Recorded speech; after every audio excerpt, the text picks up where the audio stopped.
Something else I noticed on your website, and you make a kind of a big deal out of, is taking the politics out of law enforcement. Yes. Can you explain what you mean and give us some examples of where politics and law enforcement cross paths and how you do things differently?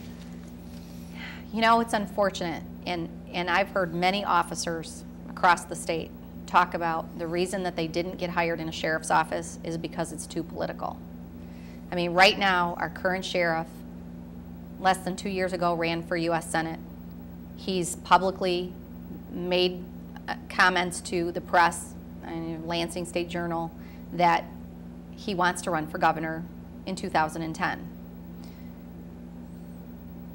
To me, a county as big as ours, with an inmate population of almost 2,000 prisoners, with almost 1,200 employees, we really need a sheriff who's going to have both feet planted in Oakland County and be concerned about the best, you know, the welfare of the community, the employees, and the citizens.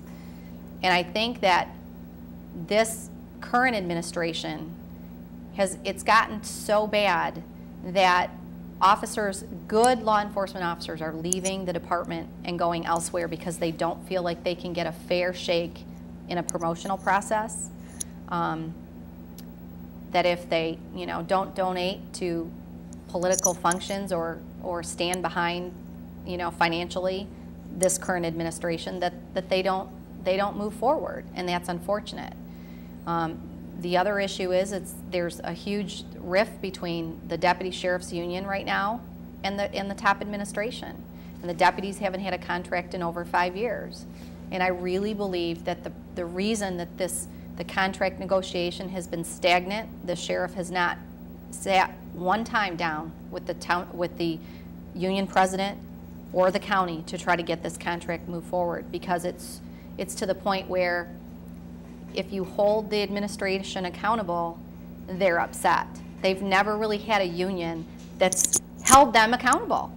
And you know, they're winning arbitrations. Their deputies that have been fired are getting their job back. Out of the last 12 officers that have been fired, 11 of them have gotten their job back with complete back pay and had their benefits paid back. Some are in litigation. And if you talk to law enforcement agencies, and I've talked to many sheriffs and chiefs and said, okay, if you've fired an employee, how many employees, you know, have you gotten back or had to take back? Once in a while, there's just situations where to have over 90% of the employees that you've terminated, fired, and gotten their job back is a really high number. Yeah. Is there not politics at play in that process? Absolutely. Yeah. There's much politics, because if you're not on the right side, there are some officers that have been in trouble in the sheriff's office that nothing happens to. There was an officer that was charged with possession, who got caught with a needle in his arm and was shooting methamphetamine and had a meth lab in his car. He was able to walk away with a 1-year probation on a 20-year felony.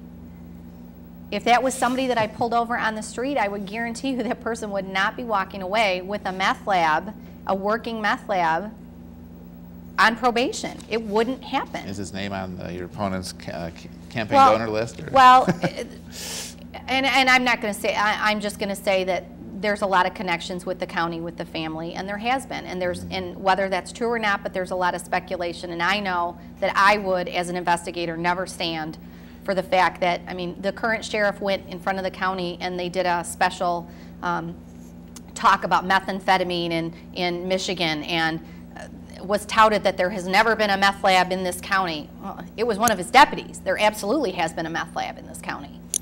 It's documented. Wow. So.